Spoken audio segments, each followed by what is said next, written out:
ফাযাক্কির বিল কুরআনি মান ইয়াখাফু ওয়াঈদ। হে নবী, আপনি কোরআন দিয়েই ওয়াজ করুন, কোরআন দিয়েই উপদেশ দিন, যারা আল্লাহর ভয় করে এতে তাদের উপকার হবে। জোরে বলুন। তাহলে ওয়াজটাও হলো একটা জিকির। নামাজকে আল্লাহ বলেছেন জিকির। কি গো, আমরা অনেকে মনে করি না নামাজ জিকির। নামাজ তো নামাজ, নামাজের একটা অর্থ হলো জিকির। এটা কোথায় পাবেন? 28 নম্বর পারা, 13 নম্বর পৃষ্ঠা, 4 নম্বর লাইন, 9 নম্বর আয়াত। সূরার নাম হলো সূরা জুমা।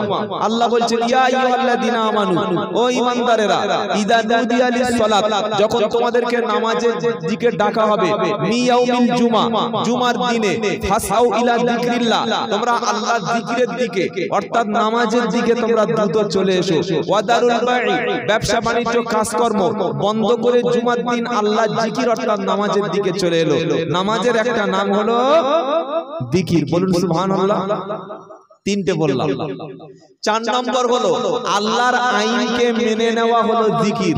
আল্লাহর আইনের নাম হলো জিকির। এটা আপনি কোথায় পাবেন? পারা নাম্বার 16, আয়াত পৃষ্ঠা নাম্বার 18, আয়াত নাম্বার 124, লাইন নাম্বার 13। এগুলো কেন বলছি? এগুলো বলছি যাতে আমি ভুল বলছি কি ঠিক বলছি এটা আপনারা যাতে জেনে নিতে পারেন।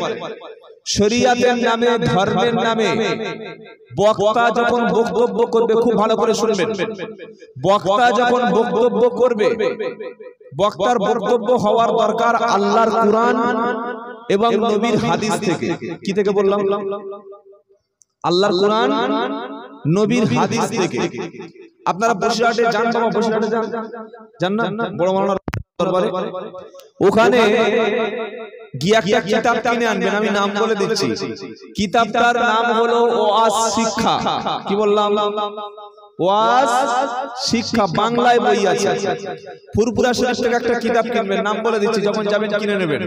কিতাবটার নাম হচ্ছে আদ-দাওয়া, লিখেছেন আল্লামা সাইফুদ্দিন সিদ্দিকী রাহমাতুল্লাহ আলাইহি। 260 টাকা মতো নেবে, হলুদ কভার, আপনি পেয়ে যাবেন। আদ-দাওয়া বলবেন বইটা, সাইফুদ্দিন সিদ্দিকী রাহমাতুল্লাহ লেখা বই।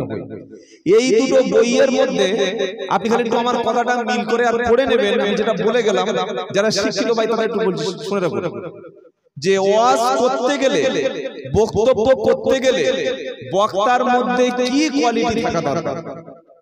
আমি টুপি মাথায় দিয়েছি, পাঞ্জাবি পরেছি, রুমাল নিয়ে চলে এসেছি, আপনারা সকলে আমাকে কি মনে করে দাওয়াত করেছেন বাবা? বক্তা বলে, তাই তো? এখন আমি যদি আল্লাহর কোরআনের ব্যাখ্যা বাদ দিয়ে, আল্লাহর নবীর হাদিস, নবীর জীবনী বাদ দিয়ে যদি আজে বাজে এখানকার সেখানকার এই আদম গল্প করে করে সময়টা নষ্ট করে যাই, আপনি আমাকে টাকা দিয়ে কষ্ট করে এনেছেন। অনেকে কাজ করে, কেউ সমুদ্রে মাছ ধরে, নদীতে, কেউ আবার সেলাইয়ের কাজ করে, এইভাবে তো জলসাগুলো টাকা দিয়ে হয়।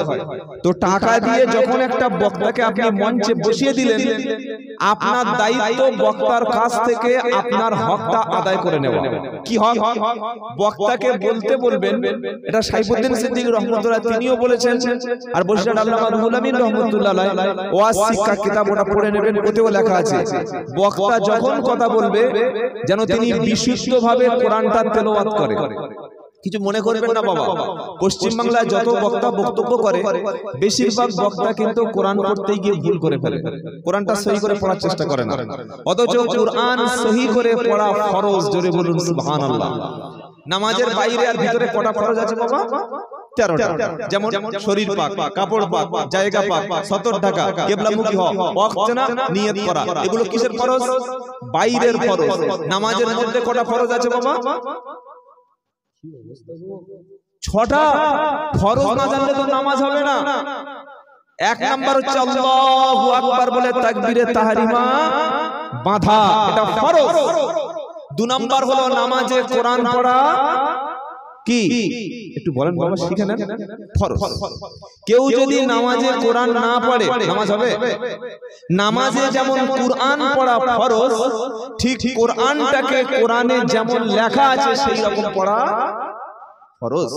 আচ্ছা, আপনি ওযু করেছেন, শীতকালে তো দেখবেন শীতকালে ওযু করতে গিয়ে পায়ের এই যে গাঁট আছে না বাবা, একটু পা তুললাম, কিছু মনে করবেন না, পায়ের এই গাঁটের পিছনে দেখবেন শীতকালে ওযু করতে গিয়ে জায়গাটা অনেক সময় একটু শুকনো থাকে, থাকে না বাবা? ওই যে আপনি জানলেন না যে পায়ের পিছনে শুকনো আছে, নামাজ পড়ে নিলেন, হাত ধুয়েছেন 3 বার, মুখ ধুয়েছেন 3 বার, কুল্লি করেছেন, নাক ধুয়েছেন, তারপরে পা ধুয়েছেন, কিন্তু শেষের পায়ের দিকে একটু অংশ শুকনো আছে। আপনি বলুন তো আপনার পায়ের শেষের অংশ যে শুকনো আছে ওযু হয়েছে বাবা? হয়নি। একটা পশম শুকনো থাকলে ওযু হবে না। আর ওযু ছাড়া নামাজ পড়লে নামাজ কবুল হবে না। নামাজ পড়ার আগে পবিত্র হওয়া ফরজ। পবিত্র যেমন হওয়া ফরজ, ঠিক তেমন ভাবে নামাজের মধ্যে যেগুলো বাইরে যেগুলো ফরজ আবার ভিতরে যেগুলো ফরজ এগুলো কমপ্লিট করতে হবে। বাইরে ওযু ফরজ, শরীর পাক ফরজ, জায়গাটা ফরজ। একটা বাচ্চা পেশাব করে দিয়েছে, আপনি ওর উপরে দাঁড়িয়ে নামাজ পড়িয়ে দিয়ে আল্লাহু আকবার বললেন, নামাজ হবে? নিচে গোবর রয়েছে, গোবর শুকিয়ে গেছে, ও তো গন্ধ বার হচ্ছে না, নামাজ পড়িয়ে দিয়ে ঘাসের উপরে মাটি গিয়ে আল্লাহু আকবার, নামাজ হবে? হবে না। নামাজের বাইরে যেমন ফরজ রয়েছে ভিতরে একটা ফরজ রয়েছে। ভিতরে যে 6টা ফরজ তার মধ্যে একটা হচ্ছে কোরআন তেলাওয়াত করা। আমি কিন্তু বক্তব্য এখন শুরু করিনি, জাস্ট আপনাদের পয়েন্টটা বলে নিচ্ছি, বক্তব্যের জায়গাটা তৈরি করে নিচ্ছি। আপনারা ধান চাষ করেন বাবা? এখন ধান চাষ হয় না? আপনারা মাঠে গিয়ে ধান ফেলে দেন, আর পরের বছর গিয়ে একদম 1 বিঘা জমিতে 20 বস্তা নিয়ে চলে আসেন, তাই তো? হ্যাঁ, চাষ ফাল দিয়ে ঘাস পরিষ্কার করে সার ছড়িয়ে, ওই যেটা কাঠের টানে ওটা আমাদের ওইদিকে বারাইপুর থানায় বলে মই দেয়া, আপনাদের এখানে কি বলে? মই দেয়া বলে তো? হ্যাঁ, তো সন্দেশখালী লোক মানে আমাদের পাশের লোক।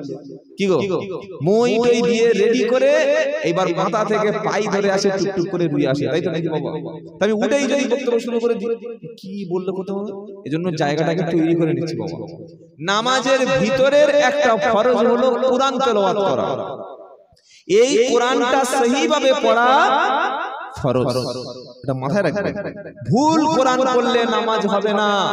খালি বলছি এত দোয়া করছি কই আমার মেয়েটার বিয়ে হচ্ছে না, এত দোয়া করছি কই বিপদ যাচ্ছে না, এত দোয়া করছি কই টাকা আসে না, এত দোয়া করছি রোগ সারছে না। আল্লাহ বললে তো নামাজই হয় না, তো রোগ সারবে কি করে? পড়ছো কিন্তু ভিতরে কোরআন সহি নাই। তো বসিরহাট আল্লামা রুহুল আমিন রাহমাতুল্লাহ তিনি বলছেন, বক্তার প্রথম যে কোয়ালিটি থাকবে, বক্তা যেন কোরআন থেকে বক্তব্য করে এবং বক্তার বক্তব্য যেন কোরআনটা তেলাওয়াত সহি হয়। নাম্বার 1, বইয়ের নাম বলেছি, কিনে পড়ে নেবেন, কিনে পড়ে নেবেন আর আমার বক্তব্যটা মিলাবেন। আমি আব্দুল্লাহ জুবার বলে গেলাম। নাম্বার 2, আল্লামা রুহুল আমিন রাহমাতুল্লাহ বলেছেন, আবার আল্লামা সাইফুদ্দিন সিদ্দিকী রাহমাতুল্লাহ তিনিও বলেছেন যে বক্তা যখন বক্তব্য করবে হাদিস থেকে যেন সহি হাদিসগুলোই বক্তব্য করে, সহি হাদিস দিয়ে। কি রকম? অনেক বক্তা বক্তব্য করতে আসে, পড়াশোনা একটু অনেকে করে অনেকে করে না, এমন এমন ঘটনা বলে মানুষ ভাবে যে এটা কি সত্যি ইসলামে আছে। যেমন একটা ঘটনা আপনাদের 1 মিনিটে বলে।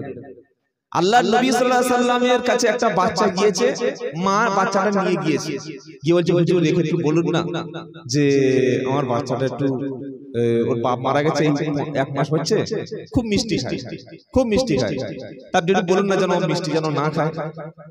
কেন মানা করবো কেন? না আমি গরিব মানুষ, আমি তো বিধবা, তো এতিম, তত মিষ্টি কোথায় পাবো? সকাল দুপুর রাত সবসময় মিষ্টি খাই। নবীজি বললেন তুমি সামনে শুক্রবার জুমার দিন এসো। 1 সপ্তাহ পরে আসে, বলে হুজুর আপনি একটু বলুন আমার বাচ্চাটা যেন মিষ্টি না খায়। আল্লাহ নবী সাল্লাল্লাহু আলাইহি ওয়াসাল্লাম বলেন বাচ্চা আমার কোলে বসো, বসে নিলেন। নেওয়ার পরে বলেন বাবা তোমার তো বাবা মারা গেছে, আব্বা মারা গেছে, তো তোমার মা মিষ্টি কোথায় পাবে বলো? তুমি মিষ্টি খাও না। মাথায় হাত দিয়ে দোয়া করে দিলেন, চলে গেল। যাওয়ার সময় মেয়েটা বললেন পর্দার আড়াল থেকে, ইয়া রাসূলুল্লাহ হাবিবাল্লাহ, আপনি তোমাকে 1 সপ্তাহ আগে যদি এই কথাটা বলতেন তাহলে আমার সেই এত রাস্তা, তখন তো টোটো ছিল না বা অটো ছিল না, টোটো করে নবীর কাছে চলে আসবে। কি ছিল? ওই হেঁটে আসতে হতো, আর উট আর হলে ঘোড়া। উট আর ঘোড়া ছাড়া আরবে না ছিল বাস, কোনো ট্রেকার, কোনো ট্রাম, কিছুই ছিল না। এত অনুন্নত ছিল সেই যুগে। তো সে বললেন ইয়া রাসূলুল্লাহ আপনি তো বললে আমি 1 সপ্তাহ আগে বললে তাহলে ডবল আসতে হতো না, কেন বললেন না? নবী বললেন শোনো, আমি আগে খুব মিষ্টি খেতাম, খুব মিষ্টি খেতাম, তো আমি দেখলাম তোমার বাচ্চাকে মিষ্টি খেতে মানা করব আর আমি সেটা খাই, আমি যেটা করি সেটা তোমাকে বলবো, ওই জন্য আমি মিষ্টি খাওয়া ছেড়ে দিলাম, তারপরে তোমাকে বললাম। বলুন সুবহানাল্লাহ। এই যে বক্তব্যটা করলাম আল্লাহর কসম করে বলছি, আল্লাহর কসম, আল্লাহকে শপথ করে বলছি, আপনি যদি হাদিসের বই তালাশ করে কিয়ামত পর্যন্ত খুঁজে দেখেন আল্লাহর নবীর জিন্দেগিতে এমন কোন ঘটনা জীবনে ঘটে। নবীর হাজার হাজার ঘটনা আছে। তাহলে এই যে বক্তা আমরা বলে গেলাম, এটা আপনারা তো বিভ্রান্ত হয়ে গেলেন। সুতরাং বসিরহাট আল্লামা রুহুল আমিন রাহমাতুল্লাহ তিনি বলছেন, বক্তা যখন কথা বলবে কুরআন এবং হাদিস থেকে যেন কথা বলে, বললে মানুষ হেদায়েত পাবে। বলুন সুবহানাল্লাহ। তাহলে আমি কি বলেছি? কোরআন হলো জিকির, ওয়াজ হলো জিকির, নামাজ হলো জিকির। আল্লাহ এবার বলছেন সূরা তাহার 124 নম্বর আয়াত, আল্লাহ বলছেন আল্লাহর আইন ও জিকির, ওমান আ'রাদা আন যিকরি ফাইন্না লাহু মাঈশাতান দানকা। আমার আইন যখন তোমরা মানবে না, আমার আইন থেকে যখন মুখ ফিরিয়ে নেবে, তোমাদের জীবনে দুঃখ কষ্ট এসে যাবে। এটা আল্লাহর কথা। আজকে মুসলমানদের কপালে এমনি এমনি পড়েনি ভাই। আজকের মার আমরা এমনি এমনি খাইনি, আমাদের কারণেই আমরা মার খাচ্ছি। আমাদের মধ্যে শিক্ষা নাই, আছে হিংসা, বিদ্বেষ। একটা মুসলমান আরেকজনকে সহ্য করতে পারে না, বাপ বেটায় মিল নাই, ভাই ভাই মিল নাই, পাড়ায় পাড়ায় মিল নাই। কি আছে না নাই? মসজিদের মধ্যে অশান্তি, এই কবরস্থান নিয়ে ঝামেলা, জলসা নিয়ে, মিলাদ নিয়ে, সব জায়গায় ঝামেলা চলছে। এরা বলছে আমরা করব, ওরা বলছে আমরা করব। তো আল্লাহ পাক বলছেন আমার আইন হলো জিকির। 5 নাম্বার জিকিরের আরেকটা অর্থ হচ্ছে আল্লাহ স্মরণ করা। 2 নম্বর পারা 2 নম্বর পৃষ্ঠা 152 নম্বর আর 10 নম্বর লাইন, আল্লাহ বলছেন ফাযকুরুনি আযকুরকুম। তোমরা যদি আমার স্মরণ করো, আমি আল্লাহ তোমাদের স্মরণ করব। জোরে বলুন না সুবহানাল্লাহ। এতদিন আপনাদের ধারণা ছিল, আমাদের কাছে জানা ছিল যে জিকির মানে ইল্লাল্লাহ, সুবহানাল্লাহ, লা ইলাহা ইল্লাল্লাহ। কিন্তু আল্লাহর কালাম থেকে আপনাদের প্রমাণ দিয়ে গেলাম, বলে গেলাম জিকিরের 5টা অর্থ। নামাজ ও জিকির, কোরআন ও জিকির, ওয়াজ ও জিকির, আল্লাহর আইন ও জিকির, আর আল্লাহ স্মরণ করাটা জিকির। এবার বলুন, আমরা যে মজলিসে বসেছি, এটা কিসের মজলিস? জিকিরের মজলিস, ওয়াজের মজলিস। বলুন সুবহানাল্লাহ। এবার বলুন, ওয়াজের মজলিসে বসলে লাভ আছে না নাই? আছে। কি লাভ আছে? 2 ঘন্টা 1.5 ঘন্টা পরে একটু তাবারুক, এটা আপনাদের লাভ। আর আমার তো কিছু না কিছু অন্তত দেবে, কিন্তু একেবারে তো না দিয়ে পাঠাবে না, নদী পার করবে না। আর আমি সত্যি বলতে, আমি পয়সা কারোর কাছে যে এত টাকা দিতেই হবে, না দিলে যাব না, আমার জিন্দেগিতে আমি এরকম কোনো কমিটি বলতে পারবো না। টাকা দিলে আমি দেখিও না কি দিয়ে, যা বিসমিল্লাহ, জাল দিলো নাকি নেড়া ছেড়া দিলো, যা দিয়েছে দিয়েছে, আলহামদুলিল্লাহ। এটা আল্লাহর সন্তুষ্টির জন্য আমরা বক্তব্য করি। মনে রাখবেন, আল্লাহর নবী সাল্লাল্লাহু আলাইহি সাল্লাম ছিলেন সবচাইতে বড় ওয়াইজ, সবচাইতে বড় বক্তা। জোরে বলুন সুবহানাল্লাহ। পৃথিবীতে এমন কোন নবী ছিলেন না যে ওয়াজ করে নাই। সুবহানাল্লাহ বলতে মন চায় না? প্রত্যেকটাই নবী ওয়াজ করেছেন। এবং এই যে ওয়াজগুলো করেছে, এগুলো মানুষের হেদায়েতের জন্য, মানুষ যাতে ফিরে আসে। বড় পীর আব্দুল কাদের জিলানী তিনি ওয়াজ করেছেন, খাজা মঈনুদ্দিন চিশতি তিনি ওয়াজ করেছেন, বসিরহাট আল্লামা রুহুল আমিন রাহমাতুল্লাহ তিনি ওয়াজ করেছেন, ফুরফুরা মুজাদ্দিদ আবু বকর সিদ্দিক রাহমাতুল্লাহ ওয়াজ করেছেন, গানিং মাস্তান হুজুর রাহমাতুল্লাহ ওয়াজ করেছেন, ফুলবাড়ি পীর সাহেব সুফি সাহেব রাহমাতুল্লাহ ওয়াজ করেছেন, সুফি ফাতে আলী আজিজ রাহমাতুল্লাহ ওয়াজ করেছেন না করেননি?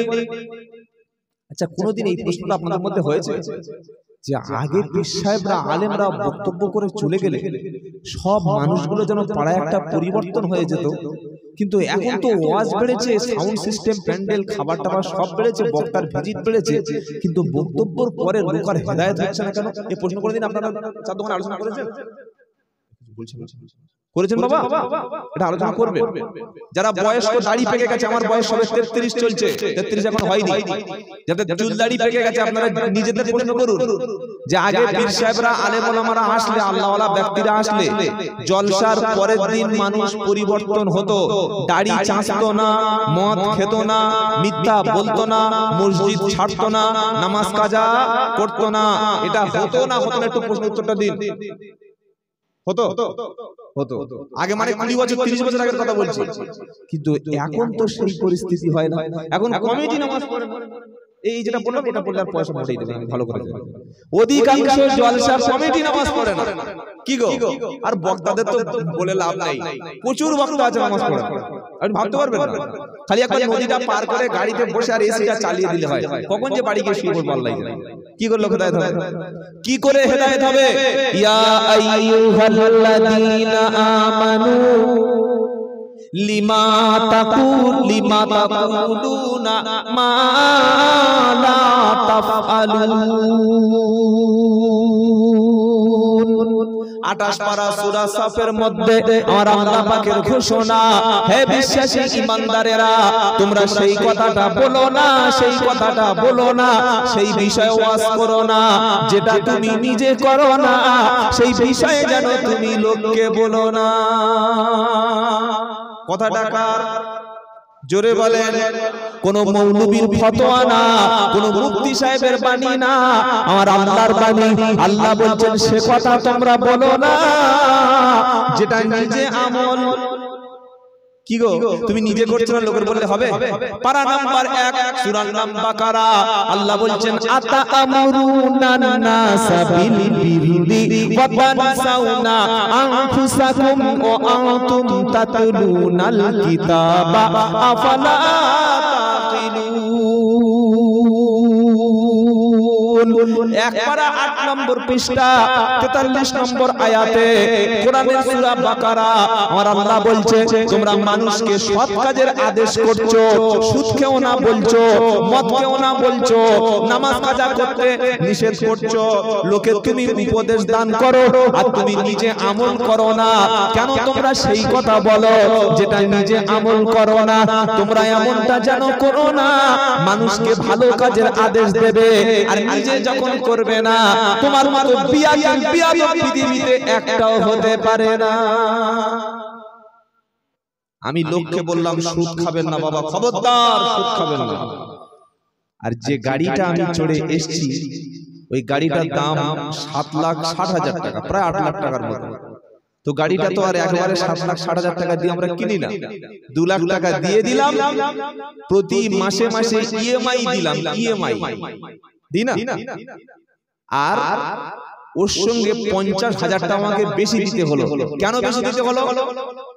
কেন দিতে হলো? ওটা হচ্ছে সুদ। সুদটা কে দিচ্ছে? ব্যাংক। যারা 4 চাকা কেনেন, 2 চাকা কেনেন, মোবাইল কেনেন, শুনে রাখুন, যদি এই সিস্টেমে কোনো জিনিস কেনেন, ফ্রিজ কিনলেন, এসি কিনলেন, বাইক কিনলেন, দামি একটা বড় আইফোন কিনলেন, এই OnePlus কিনলেন 60,000, 70,000, 80,000 টাকা দিয়ে, আপনি ফোন কিনতে গেলে কিছু ইন্স্যুরেন্স কোম্পানি আছে, ওই কোম্পানি বলবে, বা গাড়ি কিনতে গেলে ওই কোম্পানি একবারে টাকাটাই পে করে দেবে আপনার শোরুমে, আর আপনার অ্যাকাউন্ট থেকে প্রতি মাসে মাসে 10,000, 8,000, 5,000 টাকা কেটে নেবে। এই সিস্টেমটার নাম হচ্ছে ইএমআই। এটা ঠিক বলছি না ভুল বলছি? এবার যে গাড়িটা কিনছেন 1 লাখ টাকা, ওই গাড়িটা ইএমআই করে কিনতে হলে, ইন্স্যুরেন্স করে কিনতে হলে আপনার নেবে 1,20,000। তাহলে 20,000 টাকাটা বাজারের থেকে বেশি কেন নিল? এটা কিন্তু গাড়ির মালিক নিচ্ছে না, ওটা নিচ্ছে ব্যাংক। যেহেতু ব্যাংক 1 লাখ টাকা কোম্পানিকে ইনভেস্ট করেছে, তো আপনার থেকে 1,20,000 নিচ্ছে কেন? সে 1 লাখ টাকাটা কি আপনার জন্য ফেলে রাখবে? রাখবে না।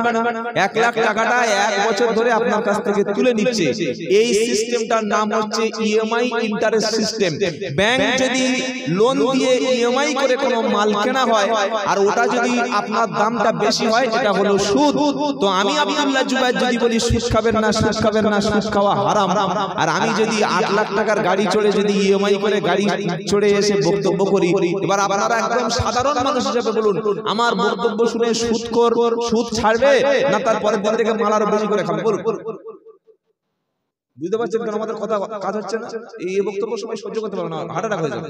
কত লোক আমার বক্তব্য শুনে মারা গেছে, প্রচুর লোক মারা গেছে, হার্ট অ্যাটাক করে মারা গেছে। অত সহজ ব্যাপার না। এই যে নাম্বার 3, আল্লাহ বলছেন নবী আপনি যখন মানুষের সামনে কথা বলবেন, ওয়াজ করবেন, আপনি আল্লাহর সন্তুষ্টির জন্য কথা বলবেন। জোরে বলুন সুবহানাল্লাহ। জনগণ বড় হুজুর, জনগণ ভালো হুজুর, নারায়ে তাকবীর, ঠিক বলেছে হুজুর, এই বাহা বাহা পাওয়ার জন্য যেন আপনি বক্তব্য করবেন না। এবার নবী ওয়াজ করতে গেছেন তায়েফ। তায়েফটা হলো মক্কা শরীফ নবীর বাড়ি থেকে 100 কিলোমিটার দূরে। তায়েফে গিয়েছেন, নবী ওয়াজ করেছিলেন মুশরিক অমুসলিমদের কাছে, একটা মুসলমান ছিল না তায়েফে। গিয়ে বললেন আমি নবী, আল্লাহ আমাকে দায়িত্ব দিয়েছে। কি দায়িত্ব?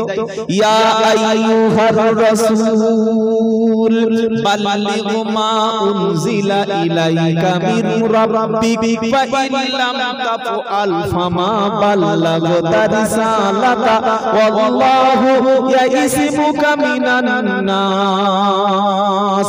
6 নম্বর পারা 18 নম্বর পৃষ্ঠা 9 নম্বর লাইনের 67 নম্বর আয়াত, সূরার নাম মাইদা।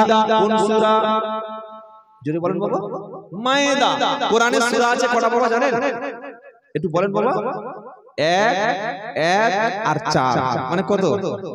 114টা।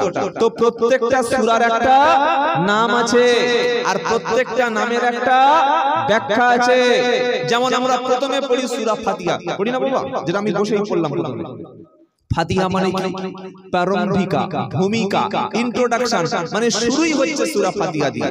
2 নম্বর সূরার নাম বাকারা। বাকারা মানে কি গো? বাকারা মানে জানেন? বাকারা মানে হচ্ছে গাভী, গরু। কি আশ্চর্য, আপনারা এতদিন বাকারা মানে জানতেন না? সবচাইতে বড় সূরা, এত বড় সূরা, প্রায় 280 উপরে আয়াত। এই সূরা বাকারার অর্থ হলো গরু বা গাভী। আল্লাহ গরুর নামে একটা সূরা দিয়েছেন, বলুন সুবহানাল্লাহ। তারপরে সূরার নাম হলো সূরা আল ইমরান। ইমরানকে ইনি হলেন হযরতে মারিয়াম আলাইহিস সালামের, ঈসা আলাইহিস সালামের মায়ের নাম মারিয়াম, আর মারিয়াম আলাইহিস সালামের বাবার নাম হচ্ছে ইমরান, ইমরান কন্যা। তো এটাকে বলা হয় ইমরান। তারপরে সূরার নাম কি? সূরাতুন নিসা। নিসা মানে কি? মেয়ে ছেলে। এই সূরার মধ্যে কটা মেয়ে বিয়ে করতে হবে, কেমন কোয়ালিটি মেয়ে বিয়ে করতে হবে, বিয়ের পরে স্ত্রীকে কিভাবে রাখতে হবে, কখন স্ত্রীকে মারতে হবে, কখন ভালোবাসতে হবে, কখন স্ত্রীর বিছানায় শুয়ে থাকা যাবে না, স্ত্রীর একটু শরীর দূরে সরিয়ে শুতে হবে, এই প্রত্যেকটা কথা কিন্তু সূরা নিসার মধ্যে আল্লাহ লিখে দিয়েছেন, বলুন সুবহানাল্লাহ। আচ্ছা, এই যে মাঝে মাঝে কেটে কেটে বলছি, অসুবিধা হচ্ছে না তো বাবা? অসুবিধা হচ্ছে না তো? আমাদের শুনে অভ্যাস তো। কি গো, অনেকে বলে যেটা আপনাদের বুঝতে সুবিধা হয় সেটাই বলে দেন, টান দেওয়ার জায়গায় টান ইনশাআল্লাহ দেব।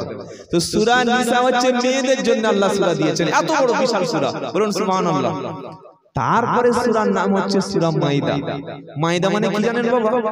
আপনারা দেখবেন আল্লাহ নবী সাল্লাল্লাহু আলাইহি ওয়াসাল্লাম, আমরা অনেকে ওই খাওয়ার সময় কি করি, সামনে ভাত চলে আসলে খাওয়া শুরু করে দিই, কিন্তু নবী এই আমলটা আস্তে করবেন। আল্লাহর নবী সাল্লাল্লাহু আলাইহি ওয়াসাল্লাম জীবনে কোনোদিন কোনো খাবার একা খেতেন না, আর প্লেট শুধু কাপড়ের উপরে ছাড়া, দস্তরখান ছাড়া খেতেন না। কি বললাম? দস্তরখান ছাড়া খাবার খেতেন না। প্রচুর মুসলমান আছে বিসমিল্লাহ বলে না বাবা। নবী বললেন তোমরা বিসমিল্লাহ বলে খাও। যে খাবার বিসমিল্লাহ বলে খাওয়া হয় না, ওই খাবারের শুরুতে শয়তান অংশগ্রহণ করে। কি আশ্চর্য কথা! আল্লাহর নবী বললেন ডান হাত দিয়ে খাও। সকালবেলা বড় পয়সাওয়ালা লোক তো চাটা নিয়েছে বাম হাতে, দেখি এই দানা ঝড়টা কোন দিকে গেল, দানা ঝড় দেখছে, আর এদিকে চাটা কোন হাতে? বাম হাতে। দেখি আমাদের বাদশা শাহজাহান সাহেব এখন কোথায় আছে? কি গো, আপনাদের শাহজাহান বাদশা, যে আল্লাহ তাকে ক্ষমা করুন। কি বুঝলেন? ও পেপার পড়ছে, শাহজাহান বাদশা কোথায় আছে দেখি এখন, কোন কোথায় আছে, কি কেস চলছে। পেপার নিচ্ছে ডান হাতে আর চা নিচ্ছে, জোরে বলেন। নবী বললেন লা তাকুলু শিমাল, বাম হাতে খেও না, বাম হাতে পান করো না। শয়তান ডান হাতে খায়, বাম হাতে খায়। শয়তান বাম হাতে পান করে, ঈমানদার খায় ডান হাতে, আর শয়তান খায়।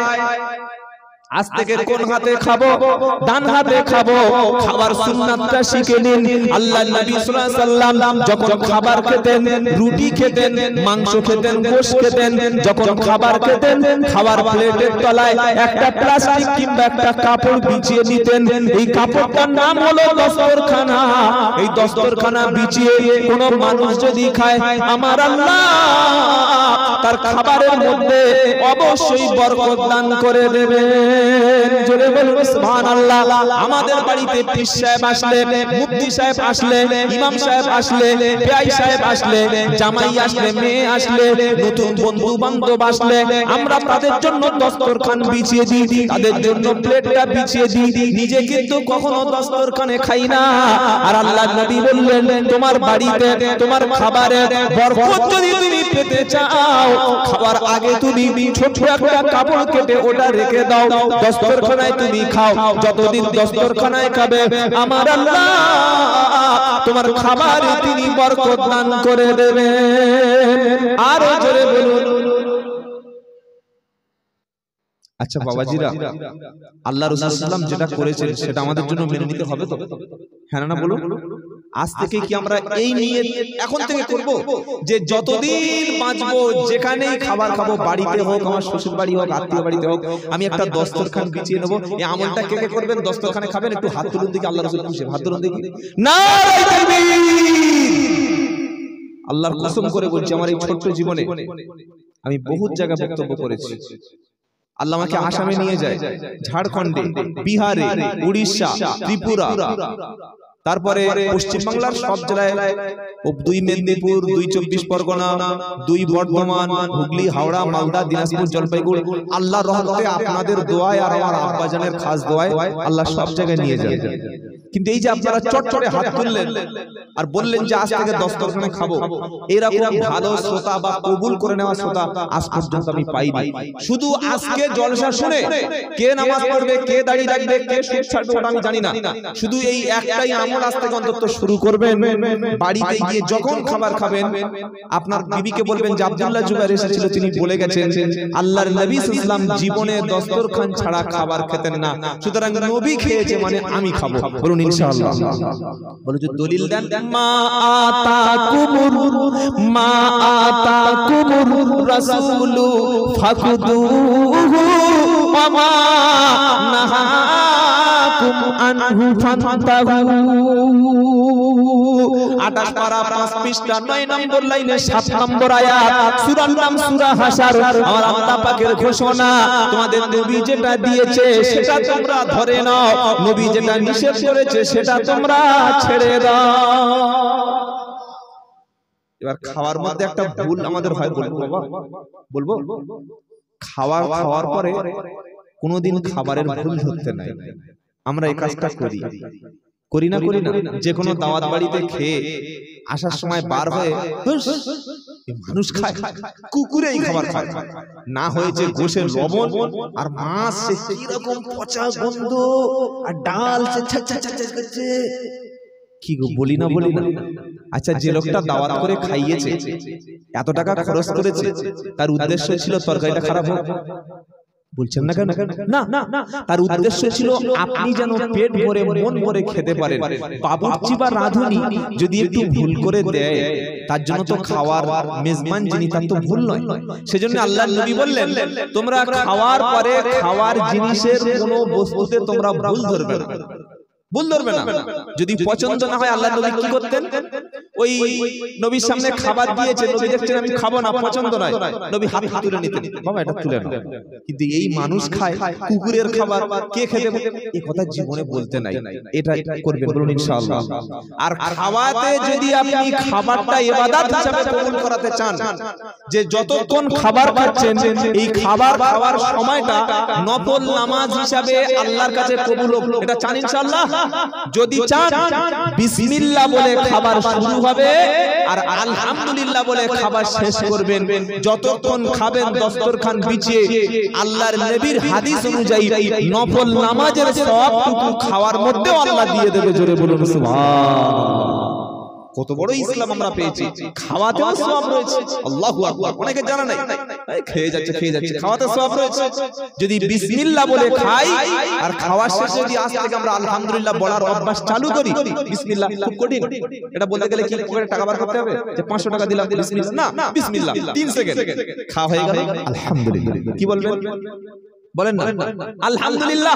এটা যদি বলেন, যতক্ষণ খাবার খেলেন এই সময়টুকু নফল ইবাদত, নফল নামাজ, নফল কোরআন তেলাওয়াত, নফল তাসবির মধ্যে আল্লাহ কবুল করে নিলেন। জোরে বলুন সুবহানাল্লাহ। নবী তায়েফে গেছেন, গিয়ে বললেন বলো লা ইলাহা ইল্লাল্লাহ।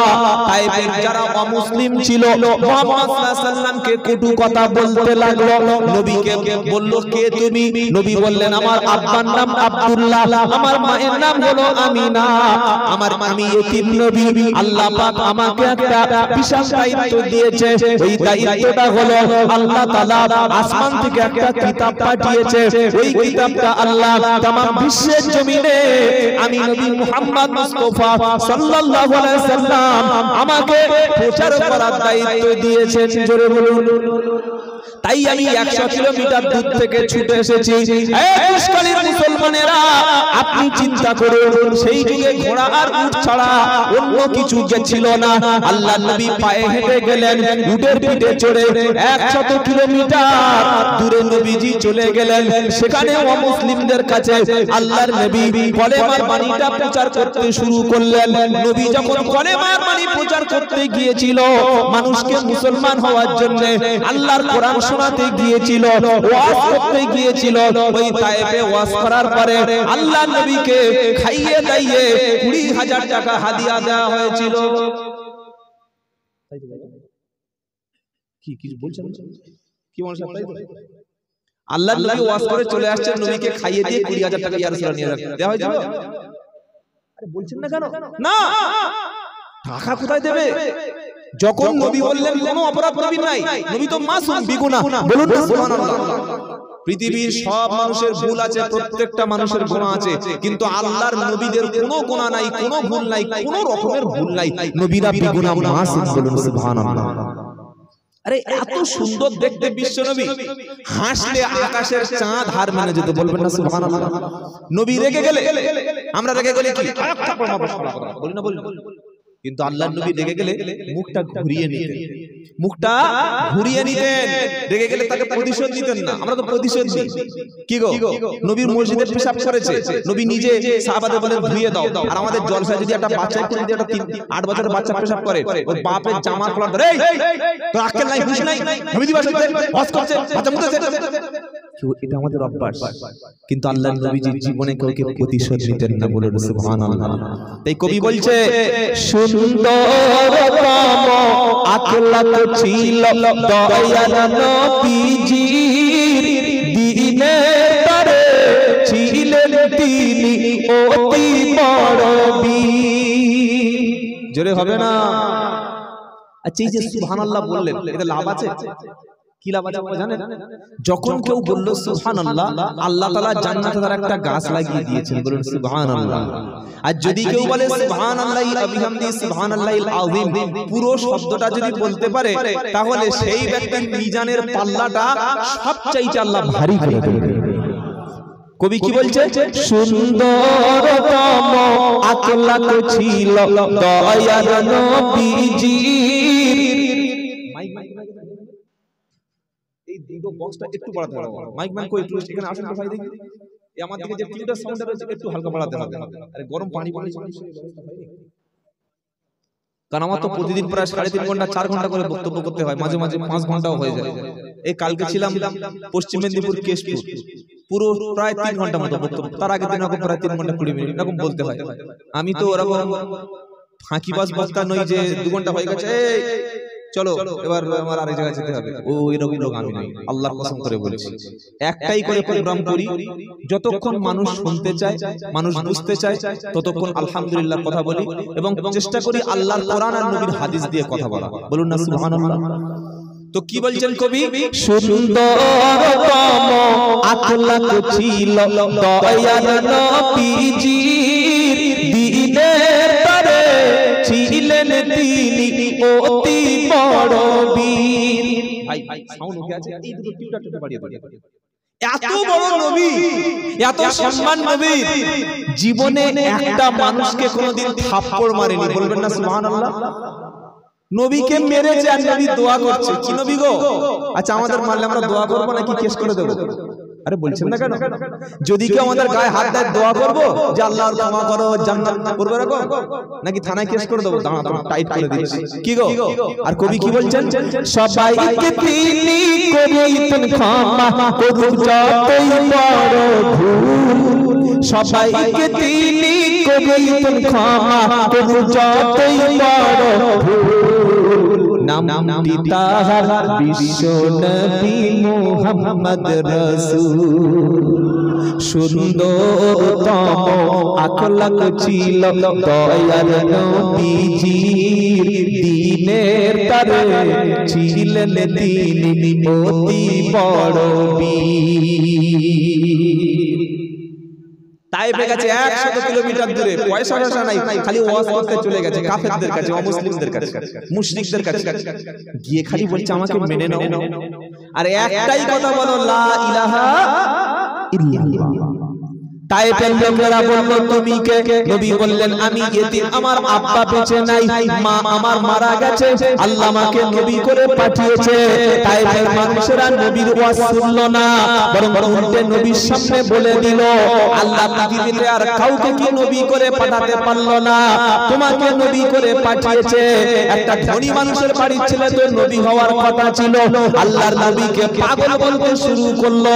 ওয়াকালু ইয়া আইয়ুহাল্লাযী নুযিলা আলাইহিদ যিকরু ইন্নাকা লামাজনুন। 14 পারা প্রথম পৃষ্ঠা সূরা হিজরের 6 নম্বর আয়াতে তারা বলতে শুরু করলো, যার উপরে আল্লাহ কোরআন পাঠিয়েছে সে পাগল ছাড়া অন্য কিছু নয়।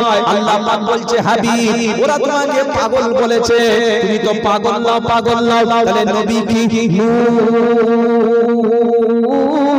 والقلم وما يسطرون ما أنت بنعمة ربك بمجنون وإنك لعلى خلق عظيم। জোরে বলুন সুবহানাল্লাহ। 29 পারা সূরার নাম সূরা কলম। আল্লাহ বলছেন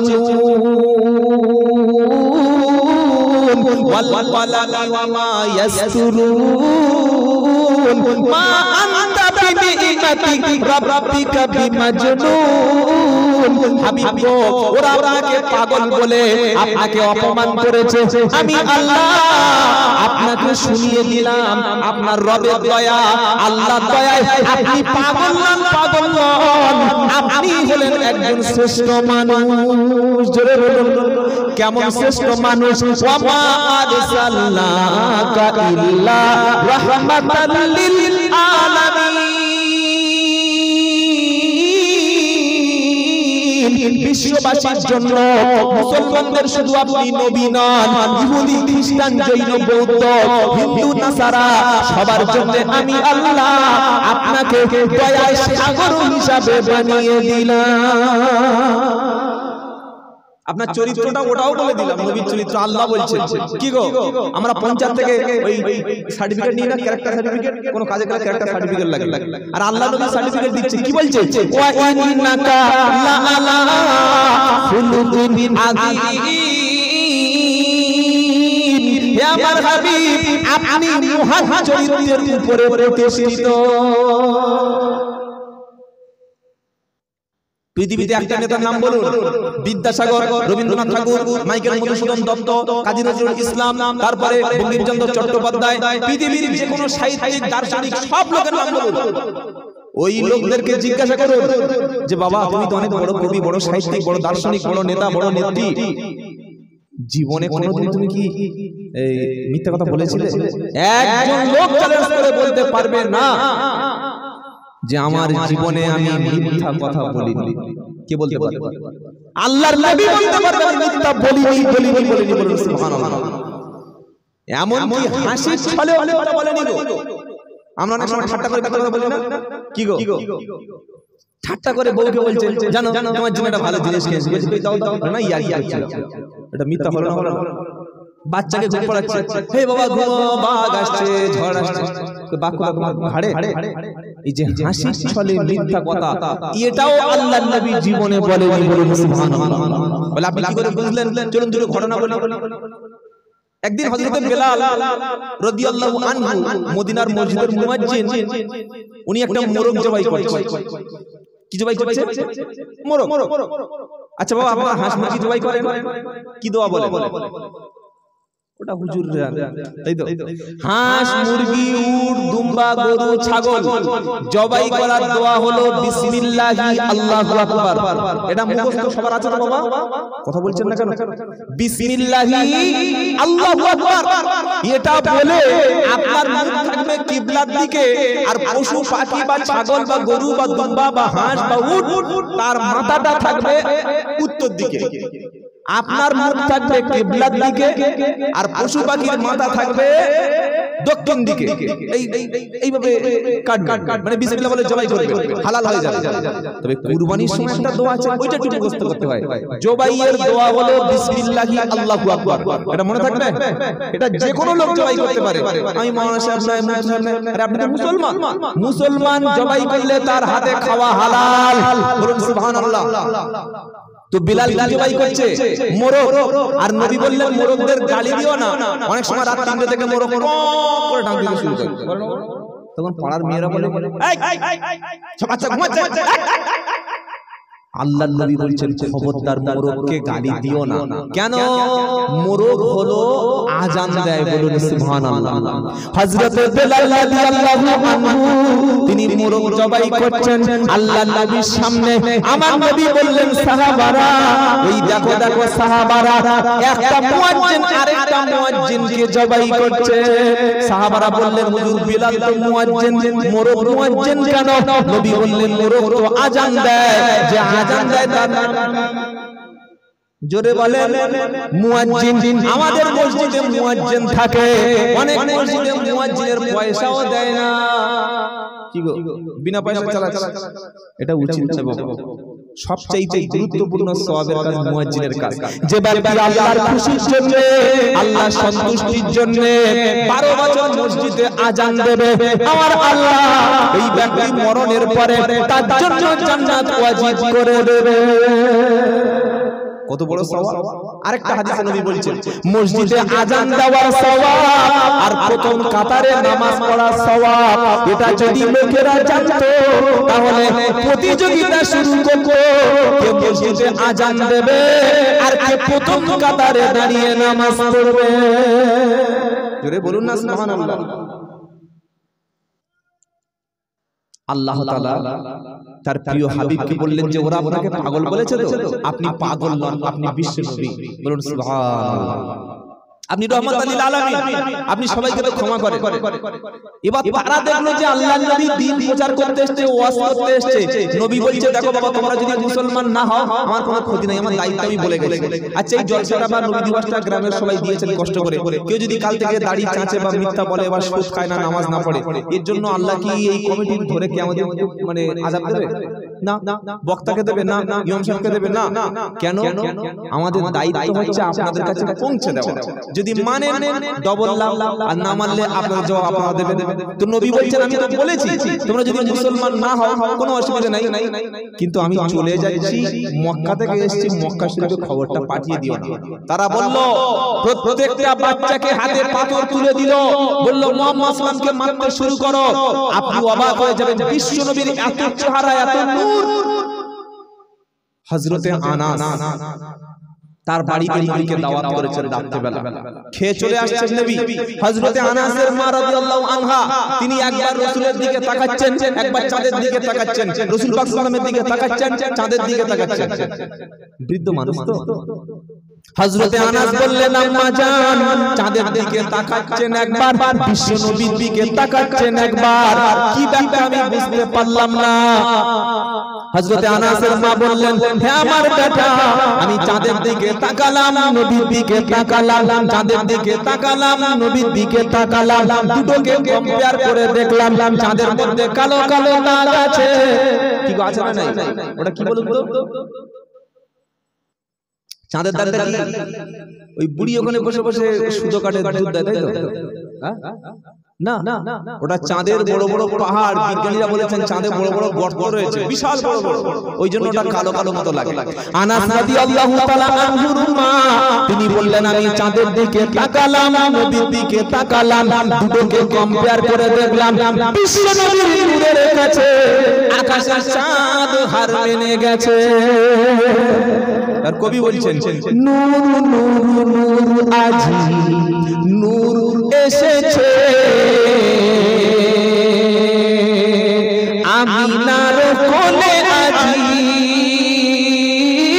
ফুল ফুটেছে, আয় আয় কে দেখবি নূরের মালা, মা আমিনার কোলে দোলে সাল্লে আলা লা ইলাহা ইল্লাল্লাহ। সকলে মহব্বত বলুন লা ইলাহা ইল্লাল্লাহ লা ইলাহা ইল্লাল্লাহ লা ইলাহা ইল্লাল্লাহ মুহাম্মাদুর সাল্লাল্লাহু আলাইহি ওয়াসাল্লাম।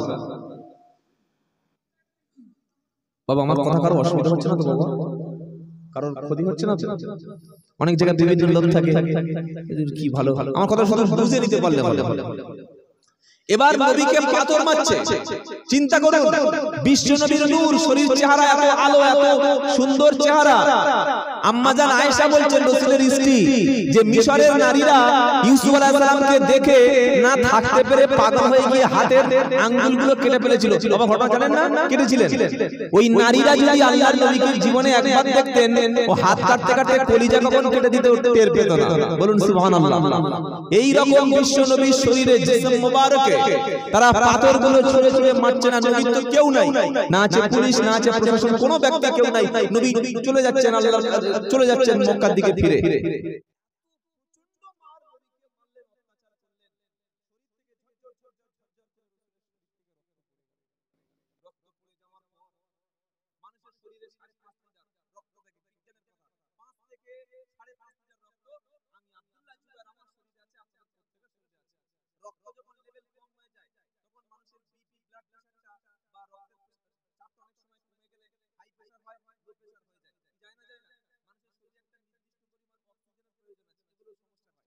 রক্ত যখন নবীর শরীর থেকে অতিরিক্ত পার হয়ে গেল, ব্লিডিং যখন শুরু হলো, আল্লাহ নবী আর দাঁড়াতে পারলেন না। এবার তিনি পড়ে গেলেন। কয়েক ঘন্টা বেহুশ, নবীকে তুলবে এমন কোন ব্যক্তি কেউ নাই। কয়েক পরে নবী যখন হুঁশ হলো, আল্লাহর নবী হুঁশ হয়ে যাচ্ছেন, মাথার কাছে জিবরাইল আলাইহিস সালাম দাঁড়িয়ে আছে। জিবরাইল সালাম দিলেন, আসসালামু ইয়া রাসূলুল্লাহ। হে আল্লাহর নবী, আপনার শত্রুরা তারা আপনাকে নবী হিসাবে চিনতে না পেরে তারা মেরেছে। আল্লাহ পাক আমাকে পাঠিয়েছেন, আমাকে বলে দিয়েছেন আপনি একবার যদি হাত তুলে ওদের জন্য বদদোয়া করেন। তায়েফটা হলো পাহাড়ি এলাকা।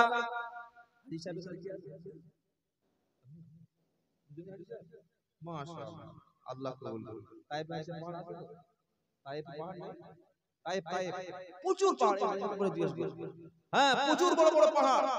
আমাদের উত্তরবঙ্গে পাহাড় রয়েছে। আপনি যদি ওই জলপাইগুড়ি যান বা আমাদের যে সমস্ত সিকিমে যান, সিকিম অনেকে বেড়াতে যায়, প্রচুর পাহাড়। আমি আসামে পাহাড় দেখেছি, ত্রিপুরায় পাহাড় দেখেছি, বা পুরুলিয়ায় পাহাড় রয়েছে, আমাদের অযোধ্যা পাহাড় কি আছে না? নেই। এই পাহাড় আর তাইফের পাহাড় আলাদা, ওগুলো পাথরের পাহাড়। গরম হয়ে গেলে আপনি জানাতে পারবেন না, এত ভয়ঙ্কর। তো ওই জিবরাইল বলছে, আল্লাহর নবী আপনি যদি একবার হাত তুলে আল্লাহর কাছে বলেন, প্রতিশোধ নেন, মেরেছে অত্যাচার করেছে, খালি হাতটা তুলে যদি বদদোয়া করেন, ওই বিশাল বড় বড় পাহাড় এনে ওদের মাথার উপরে রাখো, খালি একবার চেপে দেবো মাথার উপরে, চেপে দেবো, ছাতু হয়ে যাবে। ছাতু বোঝেন না? একবার চেপে দেবো, ছাতু হয়ে যাবে। কি বলছেন বলুন? নবীজি প্রথমে ওযু করলেন, 2 রাকাত নামাজ পড়লেন, এবার হাত তুললেন। জিবরাইল তো রেডি। এইবার মনে হয় মুহাম্মদ সাল্লাল্লাহু বলবে যে পাহাড় দিয়ে মেরে দাও। নবীজি হাত তুলে বললেন, আল্লাহ তারা আমাকে যে মেরেছে, তারা আমাকে যে অত্যাচার করেছে, আল্লাহ তুমি তাদের উপরে আযাব দিও না, তুমি তাদেরকে কষ্ট দিও না, তাদেরকে তুমি শাস্তি দিও না, তাদের তুমি হেদায়েত করে দাও। ওরা যদি হেদায়েত না হয়, একদিন না একদিন ওদের সন্তানেরা কলেমা পড়ে মুসলমান হয়ে যাবে। নবী যদি বদদোয়া করতেন, তায়েফবাসী সব শেষ হয়ে যেত, তায়েফে ইসলাম পৌঁছাতো না। আজকের সেই তায়েফে 5 ওয়াক্ত আযান হয়, নামাজ হয়, তায়েফে অসংখ্য মসজিদ আছে, ওই মসজিদে আল্লাহর নবীর নামটা উচ্চারণ হচ্ছে। জোরে বলুন সুবহানাল্লাহ। এখান থেকে 5টা শিক্ষা নিন। 1, আল্লাহর নবী তায়েফে দ্বীন আর ইসলাম প্রচার করতে, খালি ঘটনা শোনার মধ্যে শিক্ষা নেবেন। ধরুন আপনার জীবনে একটা অ্যাক্সিডেন্ট হয়ে গেল, ওর মধ্যে শিক্ষা আছে না? নাই। কি গো, জ্ঞানী ব্যক্তি শিক্ষা গ্রহণ করে, আর যারা অজ্ঞানী জাহওয়ার হয়ে গেছে। দেখেন জ্ঞানী ব্যক্তি একটা অ্যাক্সিডেন্ট হলো, কেন হলো, এটার কারণটা কি, এটা হওয়ার পিছনে আমার কি ফল্ট ছিল, এটা হয়ে আমার কি লাভ হলো, ক্ষতি হলো, এটা চিন্তা করে না? করে। আর যারা মূর্খ ব্যক্তি কোন রকম চিন্তা ভাবনা, ও যা হয়েছে যা। কি গো, এই তায়েফের থেকে 5টা শিক্ষা নিন।